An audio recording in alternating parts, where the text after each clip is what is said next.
Students, आज हम accounting equation का क्वेश्चन करेंगे जिसमें हमें सबसे पहले हम एक अपनी कन्वीनियंसी के लिए समरी टाइप से बनाएंगे। ये क्वेश्चन दे रखा है, इसकी हम एक रफ समरी टाइप बना लेंगे कि कौन कौन से अकाउंट इफेक्ट कर रहे हैं।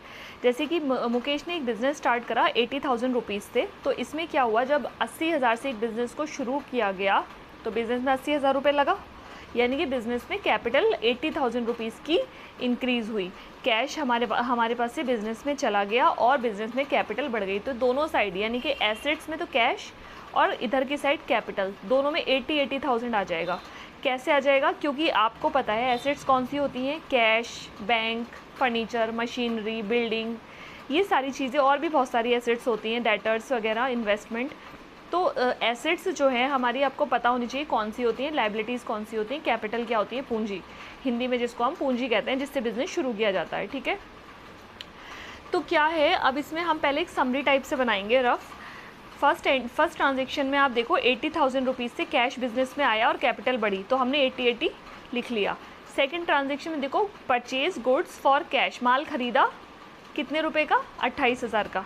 तो जब हमने माल ख़रीदा, परचेज़ किया गुड्स को, तो हमारे पास से कैश कम हो गया और हमारे पास मटेरियल आ गया, और मटेरियल को हम स्टॉक बोलते हैं। ठीक है, तो स्टॉक हमारा इंक्रीज़ हुआ, कितने का हुआ, 28,000 का, और कैश हमारा कम हो गया 28 से। जब हम कुछ खरीदते हैं तो हमारे पास से पैसा कम होता है। ठीक है, तो हमने माइनस करके ऐसे लिख लिया और स्टॉक हमारा प्लस हो गया। थर्ड एंट्री में देखो purchase goods on credit. Credit का मतलब क्या होता है, उधार खरीदा। तो जब हमने उधार खरीदा तो हमारे पास माल तो आ गया, लेकिन हमने अभी पैसा नहीं दिया, यानी कि हम देंगे। हमने उस जिससे हमने माल खरीदा है, हमने उसको बोला है हम कुछ टाइम बाद देंगे, जो भी हमारी डील हुई है उसके अकॉर्डिंग। तो हमने उधार माल खरीदा, माल ले आया, लेकिन हमने अभी पेमेंट नहीं करी 20,000 रुपये की।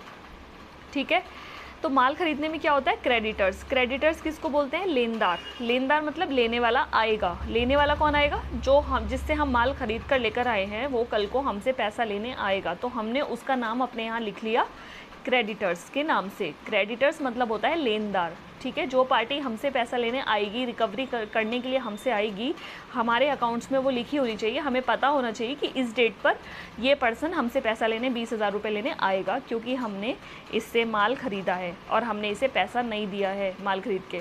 ठीक है, क्योंकि ये उधार में लिया गया है। तो 20,000 रुपये हम उसको देंगे, बट बाद में देंगे। तो अभी हमारे पास दो चीज़ों पे इफेक्ट आ रहा है। माल तो हमारे पास आ गया, लेकिन कैश तो हमारा नहीं गया ना। तो हमारे पास क्या आया, क्रेडिटर्स आए, लेनदार आए, मतलब हमारे अकाउंट्स में कौन आए, लेनदार। तो हमारे पास स्टॉक तो आ गया। स्टॉक कितने का आ गया, 20,000 का, लेकिन हमारे पास इधर की साइड क्रेडिटर्स भी बढ़े दूसरी साइड में।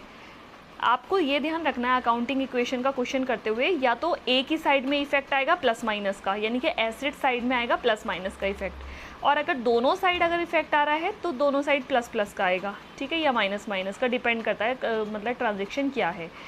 अगर एक ही साइड इफेक्ट आ रहा है, मतलब असेट्स की साइड में ही आ रहा है इफेक्ट, तो वो प्लस माइनस का आएगा। मैं बताऊंगी प्लस माइनस का कैसे आएगा। और अगर दोनों साइड आ रहा है, तो जैसे मान लीजिए ये वाली एंट्री आपने उधार वाली देखी थी, परचेज गुड्स ऑन क्रेडिट, माल खरीदा उधार में, तो एसेट्स में तो स्टॉक हमारा क्या होता है, एसेट्स होती है, संपत्ति होती है। तो एसेट्स में तो हमारा एक तरीके से प्लस हुआ है ना, और इधर की साइड लाइबिलिटीज़, क्रेडिटर्स हमारे क्या होते हैं, लाइबिलिटीज़ होते हैं, तो क्रेडिटर्स इधर बढ़े। ठीक है, जब क्वेश्चन करोगे आपको समझ में आ जाएगा, लेकिन अभी हम बस प्लस माइनस लिख रहे हैं, अपनी रफ समरी बना रहे हैं एक, ताकि हमारा क्वेश्चन आसानी से हो जाए। ठीक है, तो क्या है, हमारा 20,000 रुपीज़ से हमारे क्रेडिटर्स आ गए और इधर एसेट साइड में हमारे स्टॉक आ गया। अब हमारी नेक्स्ट एंट्री है पेड रेंट। हमने किराया दिया। जब हम कोई चीज़ खर्च करते हैं, पैसा खर्च करते हैं किसी चीज़ में, या बिल देने में, किराया पे करने में, या फिर कोई भी किसी भी तरह के चार्जेस हम पे करते हैं, तो हमारा कैश कम हो जाता है और हमारी कैपिटल भी कम हो जाती है।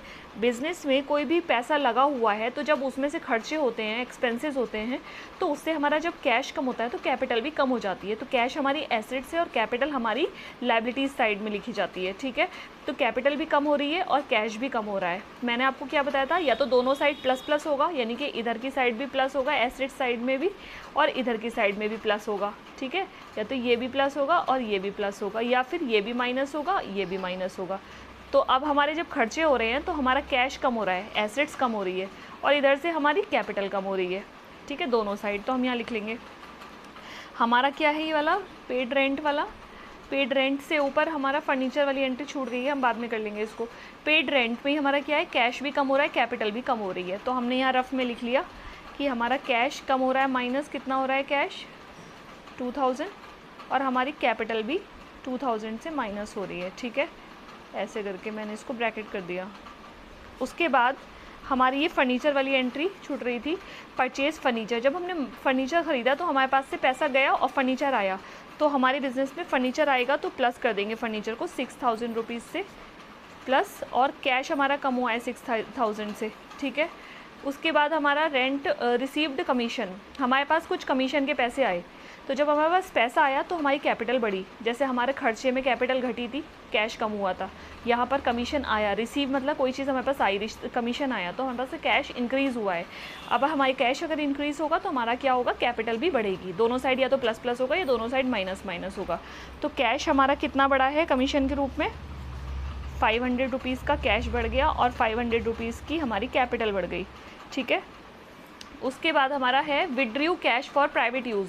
अगर हम हमारा ओनर मतलब कोई भी ओनर अगर बिज़नेस से पैसा निकालता है अपने पर्सनल यूज़ के लिए, कुछ उसको पर्सनल कोई काम है, घर से रिलेटेड कोई पर्सनली कुछ भी करना है, मतलब बिज़नेस का उससे कोई लेना देना नहीं है, पर्सनल यूज़ के लिए अगर उसने बिज़नेस के अकाउंट में से पैसे निकाले हैं तो उसको हम ड्राइंग्स बोलते हैं।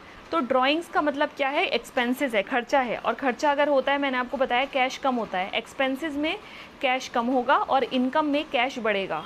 एक्सपेंसेस में कैश और कैपिटल दोनों कम होते हैं और इनकम में कैश और कैपिटल दोनों बढ़ते हैं। ठीक है, तो यहाँ पर क्या है, ड्राइंग्स, हम प्राइवेट यूज़ के लिए निकाले गए पैसे को ड्राइंग्स के नाम से बोलते हैं। तो क्या होगा, कैश भी कम होगा और कैपिटल भी कम होगी 3000 रुपये से। तो हमारा कैश भी माइनस हो गया 3000 से और हमारी कैपिटल भी कम हो गई 3000 से। फिर उसके बाद है हमारा सोल्ड गुड्स ऑन क्रेडिट, माल बेचा उधार, कॉस्ट प्राइस 40,000 रुपीज़।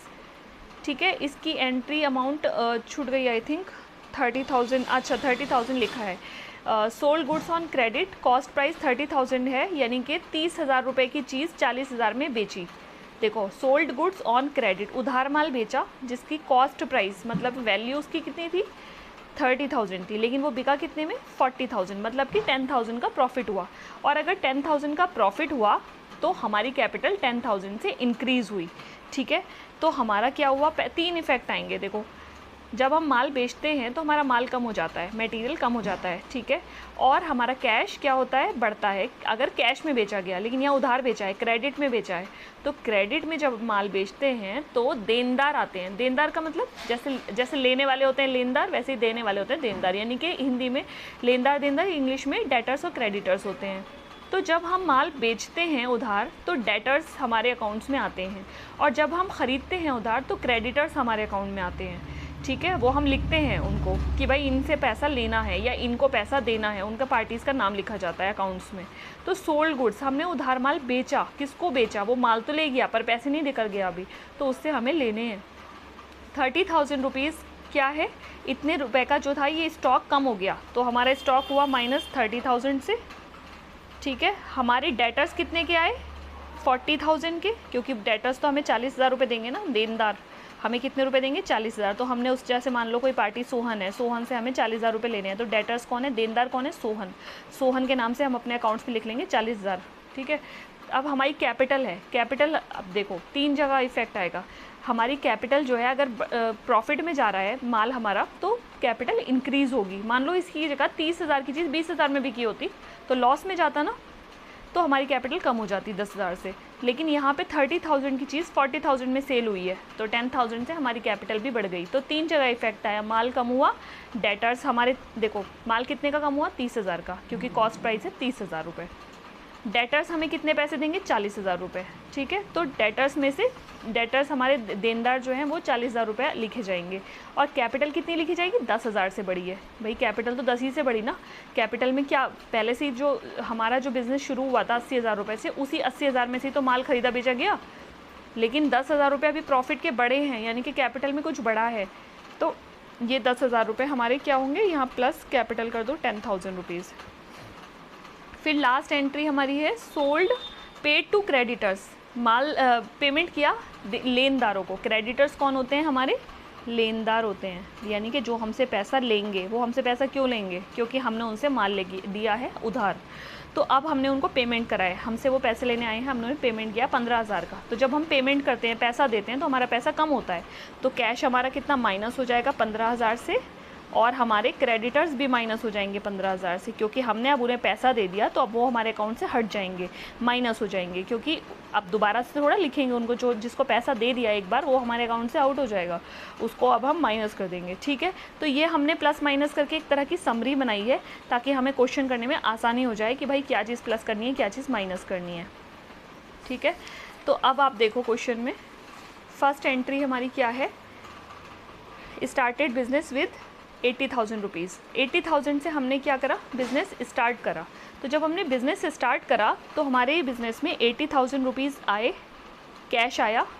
ठीक है, हमने ये पहले ही लिख लिया, कैश, स्टॉक, फर्नीचर, डेटर्स, क्योंकि ये हमारी ट्रांजैक्शन में आ रहा है। हमने जो रफ समरी बनाई थी, हमने ये देख लिया कौन कौन से अकाउंट इफ़ेक्ट कर रहे हैं। देखो, हमने यहाँ देखा कैश का इफ़ेक्ट कर रहा है, कैपिटल कर रहा है, स्टॉक हर जो जो 2-2, 3-3 बार लिखा है, उनको एक ही बार लिखेंगे, है ना।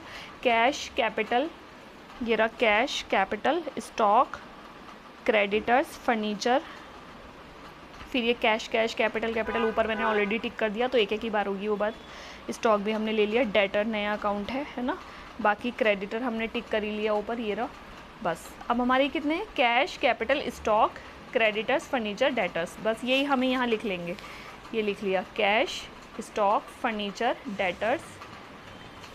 ये इस तरीके से हमने ट्रांजैक्शंस के सीरियल के अकॉर्डिंग लिख लिया। जैसे फर्स्ट ट्रांजैक्शन हमारी क्या थी, बिज़नेस शुरू करा, तो बिज़नेस में 80,000 रुपये आए इस तरफ, असेट्स वाली तरफ, और इधर की तरफ कैपिटल हमारी क्या हुई, प्लस हुई 80,000 से।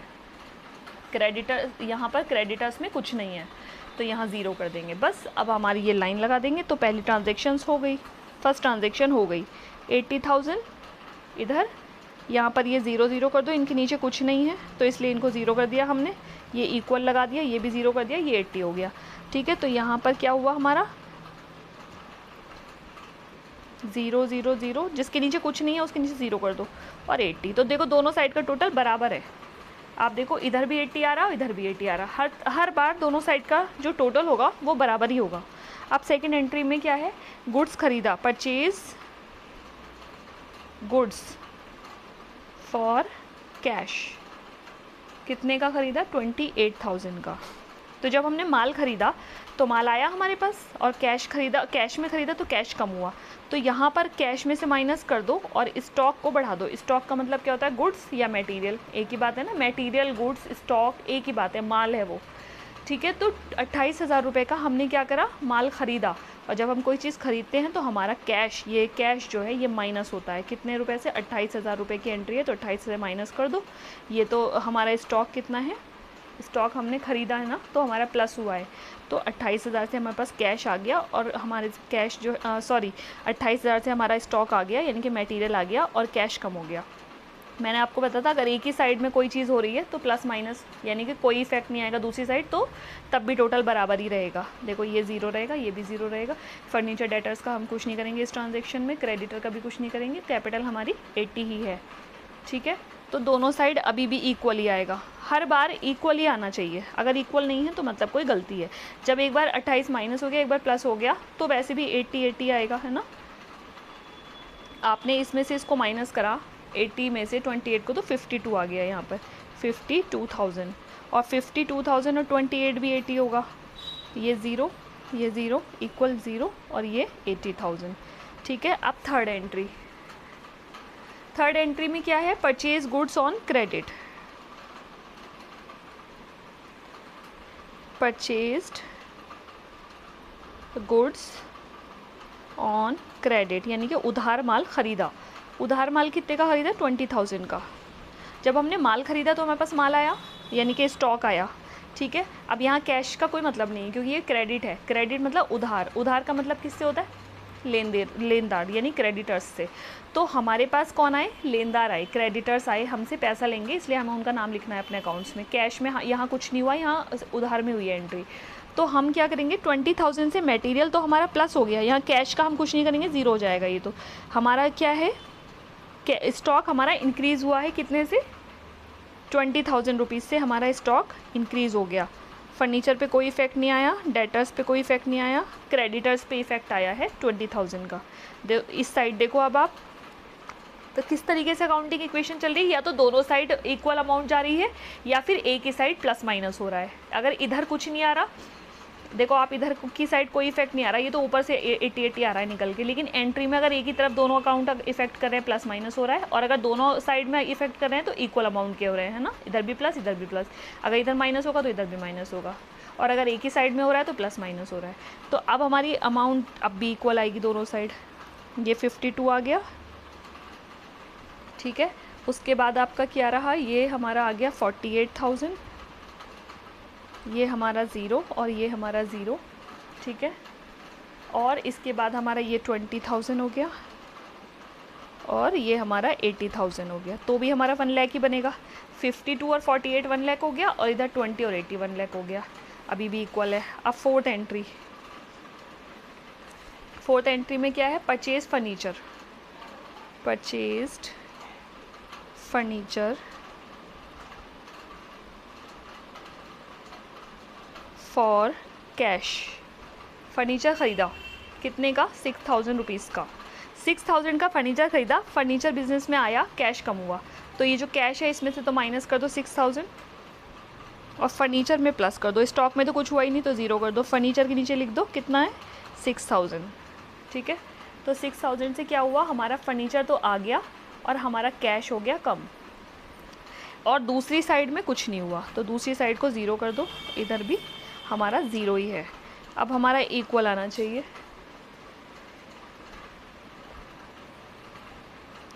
52 में से 6 लेस करा आपने तो कितना आया 46,000, ये प्लस 48 ऐसे ही रहेगा, ये फिर 6,000 आ जाएगा, ठीक है।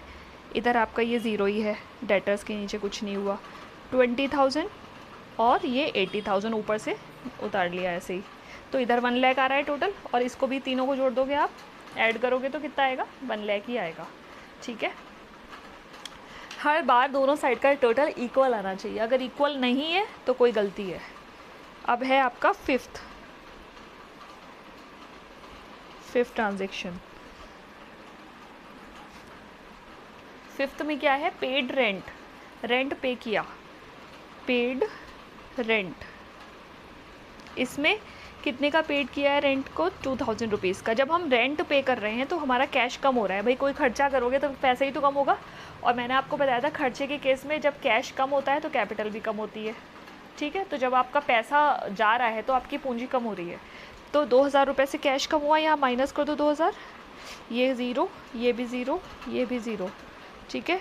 फिर उसके बाद आपका इधर की साइड ये भी ज़ीरो, और यहाँ पर 2,000 रुपये से कैश कम, कैपिटल कम कैश कम, दोनों साइड अब अभी भी इक्वल आएगा। 46 में से 2 गया तो 44 हो गया, और बाकी का सब आप ऐसे ही ऊपर से लिख दो उठा के जो जितना है।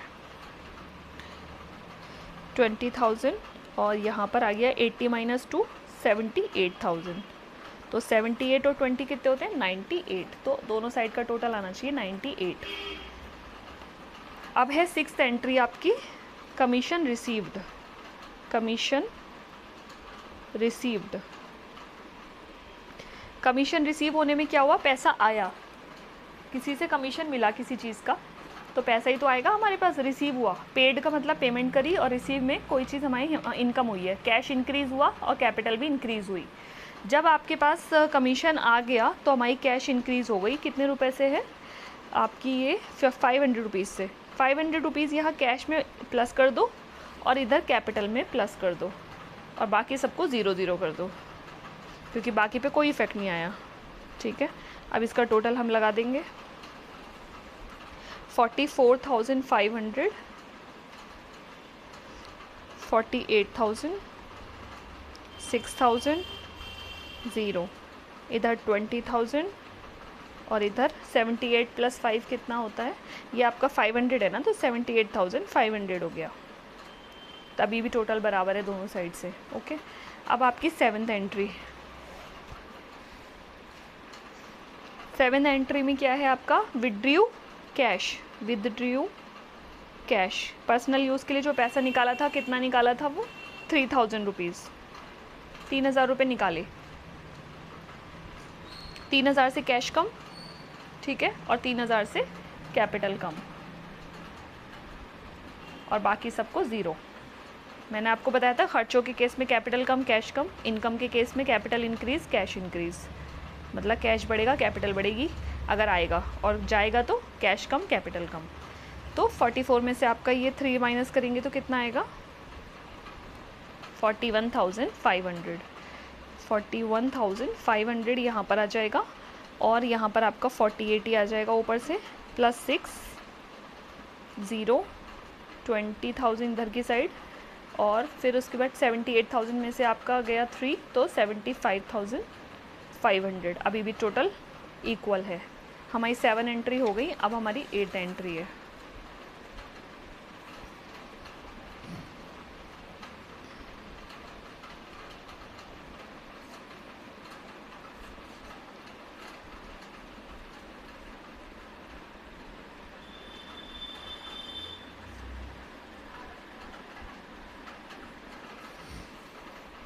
ठीक है,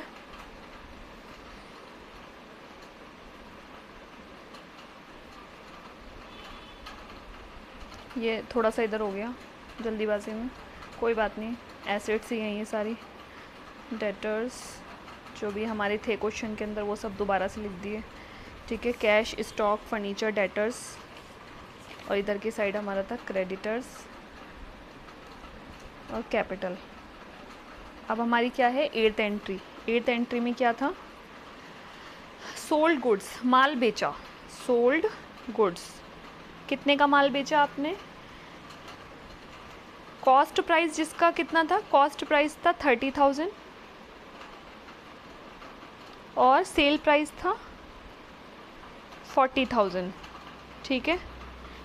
तो हमारा प्रॉफिट कितना हुआ 10,000 का। भाई कोई चीज़ 30,000 की थी, 40 की बिकी, तो 10,000 का क्या हुआ, प्रॉफिट ही तो हुआ। और सोल्ड गुड्स क्या थे, ये क्रेडिट में थे, sold goods on credit, on credit, ये क्रेडिट में बेचा है, यहाँ लिख देती हूँ, सोल्ड गुड्स ऑन क्रेडिट, ठीक है। जब उधार माल बेचते हैं तो हमारा क्या होता है, कैश से कोई मतलब नहीं होता, कैश को तो हम कर देंगे ज़ीरो। स्टॉक हमारा क्या हुआ, माल बेचेंगे तो माल कम होएगा, तो स्टॉक हमारा हो गया माइनस। कितने का माल बिका, 30,000 रुपये का, तो 30,000 रुपये से माल हमारा हो गया कम। फर्नीचर से कोई मतलब नहीं है। देनदार, अब जब माल बेचते हैं तो देनदारों से रिलेशन रहे, मतलब हमारी पार्टी, देनदार कौन है, जो हमें पैसा देंगे, लेनदार कौन है, जो हमसे पैसा लेंगे, और लेता कौन है, जिसने हमें कुछ दिया है, मतलब माल दिया है, और देता कौन है, जिसने हमसे माल लिया है। तो देनदार हैं डेटर्स और लेनदार हैं क्रेडिटर्स। तो देनदार वो हैं जो हमें पैसा देने आएंगे, और वो इसलिए आएंगे क्योंकि हमने उनको माल उधार बेचा था, ठीक है। तो हमने अपने यहाँ नाम लिख लिया भाई डेटर्स के नाम से कि ये आएंगे। कितने के आएंगे, 40,000 रुपये, क्योंकि हमने उन्हें 40 का माल बेचा है, हमने 10,000 रुपये का प्रॉफिट लिया है उनसे। तो यहाँ पर कैपिटल में हमारा 10,000 बढ़ जाएगा, ठीक है। उसके बाद हमारी पिछली एंट्री क्या थी, पीछे की एंट्री हमारी जो चली आ रही थी वो हमने उसको बैक पेपर पे ही रहने दिया, चलो कोई बात नहीं। अब हम इसको टोटल में ले लेंगे पीछे से देख देख के, ठीक है। तो यहाँ पर हमने क्या किया, 30,000 रुपीज़ से हमारा स्टॉक कम हुआ था, बाकी हमारे 0 और ये 40,000 से हमारे डेटर्स इंक्रीज़ हुए तो कैपिटल। तो अब हमारा क्या है, ऊपर से हमारा कैश जो चला आ रहा था 41,500 का, वो ऐसे ही लिख देंगे। फिर हमारा स्टॉक जो था वो पीछे 48 का है, देखो आप, ये रहा स्टॉक 48 का, कैश तो 41,500, स्टॉक 48, ये 6,000 का हमारा क्या आ रहा है ऊपर से, फर्नीचर, और हमारे ये डेटर्स में 0 आ रहा था, तो अब तो हमारे डेटर्स भी बढ़ गए, ठीक है। पीछे से आप देख लेना वीडियो में। तो स्टॉक में क्या है हमारा 48,000 में से अगर हमने 30,000 माइनस करे तो हमारा आ गया 18,000, और हमारे फर्नीचर 6,000 ऊपर से हमने उतारा पीछे वाले पेज से। और फिर उसके बाद डेटर्स हमारे आए 40,000 रुपीज़ के, क्रेडिटर्स हमारे पीछे से चले आ रहे हैं कितने के, 20,000 रुपीज़ के, ठीक है। 20,000 के हमारे कितने, 20,000 के हमारी क्रेडिटर्स पीछे से आ रहे हैं, और हमारी कैपिटल कितनी आ रही है पीछे से, 75,000 की कैपिटल आ रही है हमारी पीछे से, और 10,000 और बढ़ गए, तो 75 और ये 85,500। देखो आप पीछे वाले पेज पे अगर आप जाओगे तो आप ये देखोगे पीछे कैपिटल हमारी कितनी आ रही है, 75,500 की आ रही है, और क्रेडिटर्स 20 के हैं, तो ये हम आगे ले गए थे ना। तो ये हमारे क्रेडिटर्स 20 के हैं और कैपिटल हमारी 10,000 से बड़ी थी, तो वो हमने इस एंट्री में सबको ऐड कर लिया, जो भी बड़ा घटा था प्लस माइनस कर लिया उसको। लास्ट एंट्री हमारी है नाइन्थ एंट्री में क्या है, paid to creditors. Paid to creditors कितने पे करे हैं, 15,000। हमने क्रेडिटर्स को 15,000 रुपये दिए। क्रेडिटर्स कौन होते हैं, लेनदार, वो हमसे पैसा लेने आ रहे हैं क्योंकि हमने उनसे उधार माल ख़रीदा था, ठीक है। तो 15,000 रुपये जब हम पे करेंगे तो हमारे पास से 15,000 रुपये कम हो जाएंगे। तो कैश में से, ये जो कैश है इसमें से 15,000 रुपये हमारे कम हो जाएंगे। बाकी सबको 0 0 कर दो, ठीक है, सब 0। हर एंट्री में बस 2 ही तरफ इफेक्ट आएगा और बाकी के सब के नीचे 0 करना है। क्रेडिटर्स हमारे 15,000 से कम हो गए क्योंकि हमने 15,000 रुपये का पेमेंट कर दिया क्रेडिटर्स को। भाई वो पैसा लेने आए थे कि भाई हमारे 15,000 रुपये दो, हमने दे दिए, तो अब हमारे क्रेडिटर कम हो गए ना, 20 में से 15 चले गए तो 5 ही तो रह गए, तो ये हमारे 5,000 कम हो गए और हमारी कैपिटल जो है वो एज इट इज़ 0 हम यहाँ पर लिख देंगे, ऊपर से उतार लेंगे उसको। अब हमारी फाइनल इक्वेशन आ जाएगी, 41,500 में से 15,000 माइनस करेंगे तो 26,500 आ जाएगा, ठीक है। उसके बाद ऊपर से हमारा 18,000 हम ऐसे ही लिख देंगे, 6,000 भी ऐसे ही लिख देंगे और हमारा 40,000 भी हम ऐसे ही लिख देंगे। उसके बाद 5,000 ये आ गया क्रेडिटर्स का। भाई 20 में से अगर आप 15 माइनस करोगे तो 5 ही आएगा और ऊपर से कैपिटल आपकी ये आ गई। तो अब आप अगर इन दोनों का टोटल लगाओगे ना, दोनों साइड का इक्वल आएगा, 26, 18, 6 और 40, इन सबको ऐड कर लो, इसके इक्वलेंट आएगा, ठीक है। 85 और 5 कितने होते हैं, 90,500। अगर इधर का टोटल है 90,500 का, ठीक है, इधर का टोटल अगर आप करोगे तो कितना आएगा, ये भी 90,500 का ही आएगा। आप करके भी देख सकते हो, ठीक है। ये 30 से इधर आ गया तो यहाँ पर ये 500 है, थर्ड प्लेस पर 500 आ गया, फोर्थ प्लेस पर आपका 0 है, 6 और 8 14, 14 और 6 20, ठीक है। फिर 2 आ गया आपका, 6 7 8 9, 90,500 आपका दोनों साइड इक्वल आ गया। तो इस तरीके से क्या करते हैं, अकाउंटिंग इक्वेशन करते हैं। बस आपको ये ध्यान रखना है अकाउंटिंग इक्वेशन करते हुए, जैसे आपने क्वेश्चन पढ़ा, ठीक है, ये क्वेश्चन है आपका, 9 एंट्रीज़ हैं क्वेश्चन में, ट्रांजेक्शन्स। तो इसमें क्या है, आप बस रफ एक समरी बना लो। जैसे बिजनेस में कैश आया तो कैश बढ़ी, कैपिटल बढ़ी, तो प्लस कर लो, +80 +80, ठीक है। फिर उसके बाद माल बेचा तो माल बेचने में माल कम हुआ, सॉरी माल ख़रीदा, माल ख़रीदने में माल बढ़ा, पैसा कम हुआ, तो stock plus cash minus. Goods हमने ख़रीदा उधार में, तो उधार में ख़रीदोगे तो क्रेडिटर्स बढ़ जाएंगे आपके और हमारे पास माल बढ़ जाएगा, तो हम क्या करेंगे, स्टॉक प्लस कर देंगे, कहाँ गया, ये रहा, स्टॉक प्लस कर देंगे, क्रेडिटर्स भी प्लस कर देंगे। फर्नीचर खरीदोगे तो फर्नीचर बिजनेस में आएगा, पैसा कम होएगा, तो फर्नीचर में प्लस कर देंगे, कैश में माइनस कर देंगे। रेंट अगर दिया यानी कि कोई खर्चा करा बिजनेस में तो पैसा कम होएगा, कैपिटल कम होएगी, तो कैश कम हो गया, कैपिटल कम हो गई। कोई कमीशन मिला यानी बिजनेस में पैसा गया था तो कैश कम हुआ था, कैपिटल कम हुई थी। बिजनेस में कमीशन आया, कैश बढ़ेगा, कैपिटल बढ़ेगी, तो ये रहा plus plus, cash increase, capital increase, plus plus. फिर इसी तरीके से विड्रू यानी कि ड्राइंग्स खर्चा है तो 3,000 रुपये से कैश कम, कैपिटल कम, 3,000 से कैश कम, कैपिटल कम। इसी तरीके से माल बेचा हमने 30,000 रुपये का 40,000 में बेचा, तो हमारे पास क्या हुआ, 30,000 का माल कम हुआ यानी कि स्टॉक 30,000 से कम हुआ। देनदार हमें 40,000 रुपये देंगे, डेटर्स को देनदार बोलते हैं, तो देने वाले हमें 40,000 रुपये देंगे, तो 40,000 से देनदार बढ़ गए। और कैपिटल कितने से बढ़ी, 10,000 से, क्योंकि 30 की चीज़ 40 में बिकी, 10,000 का प्रॉफिट, तो वो 10,000 रुपये का प्रॉफिट कैपिटल में जुड़ जाएगा, पूंजी बढ़ गई 10,000 रुपये से। पेड टू क्रेडिटर्स, लेनदार कम हो गए 15,000 रुपये से, यानी कैश भी कम और क्रेडिटर्स भी कम। 15,000 रुपये हमने क्रेडिटर्स को दे दिए, तो यानी कि 15,000 से हमारे इधर की साइड पैसा कम हो गया और उधर की साइड क्रेडिटर्स कम हो गए। फिर हमने इन्हीं ट्रांजेक्शन्स को हमने यहाँ पर ऊपर करके लिख लिया, assets is equal to liabilities plus capital. Assets के नीचे कैश, स्टॉक, फर्नीचर, डेटर्स, और लाइबिलिटीज़ में क्रेडिटर्स, कैपिटल, ठीक है। फिर उसके बाद क्या हुआ कि उसमें उन सारी एंट्रीज़ को हमने लिख दिया कि भाई बिज़नेस शुरू करा, 80,000 रुपये बिज़नेस में आए, कैश आया, कैपिटल बढ़ी। दूसरे में हमने माल ख़रीदा, माल ख़रीदेंगे तो हमारे पास माल आएगा और पैसा कम होएगा, तो 28,000 से कैश कम हो गया, 28,000 रुपये से माल बढ़ गया। थर्ड एंट्री में हमारा परचेज गुड्स ऑन क्रेडिट, उधार माल ख़रीदा तो माल आ गया और लेनदार आ गए, तो 20,000 से हमारा स्टॉक आ गया, स्टॉक माल ही होता है, और इधर हमारे क्रेडिटर्स यानी कि 20,000 से यहाँ पर ये प्लस हो गए, फिर उसके बाद फोर्थ एंट्री में फर्नीचर खरीदा, परचेज फर्नीचर, तो फर्नीचर आएगा और कैश कम होएगा, तो कैश माइनस हो गया और फर्नीचर बढ़ गया, है ना।